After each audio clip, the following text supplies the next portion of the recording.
These are the situations where you wish that you brought boots, but I have a little bit of protection here, so let's see what I can do. But I just saw this scene here. So we got a little bit of green moss on this rock, nice little babbling brook, leads you up into a still pool and then into the distance into the fog, and we got some cool overhanging trees. So what I've done now is I've put on a graduated neutral density filter. Again, what I'm trying to do is take the brightness out of the sky, and then I've gone on a neutral density filter, which is going to allow me to do up to 30-second exposure right now, even though the sun is bright high in the sky.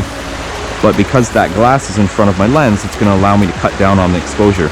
Luckily for me, the trees aren't moving very much right now, so the leaves are frozen, like everything is still. So when I do this 30-second exposure, I'm going to get this dream world look, and the results are just really, really incredible. Something that you can't do in post-processing. This has to be done in camera, so stay tuned for the results.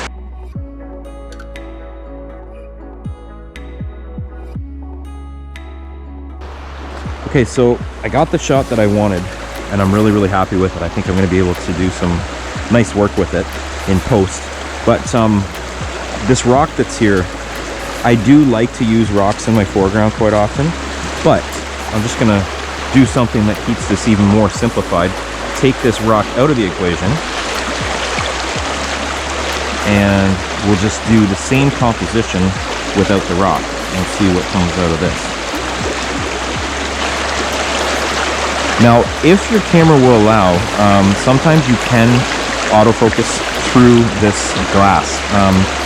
It is pretty dark, but my camera just allowed me to, which is really cool.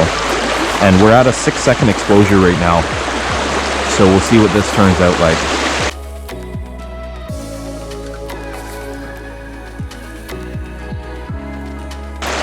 So don't be afraid to change it up.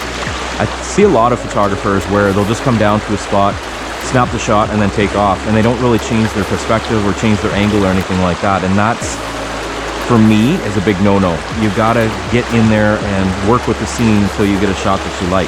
Sometimes I'll have 10, 15, 20 different angles of the scene, and there's only one picture that ends up turning out the way that I envisioned. So don't be afraid to find a nice scene and then work with it.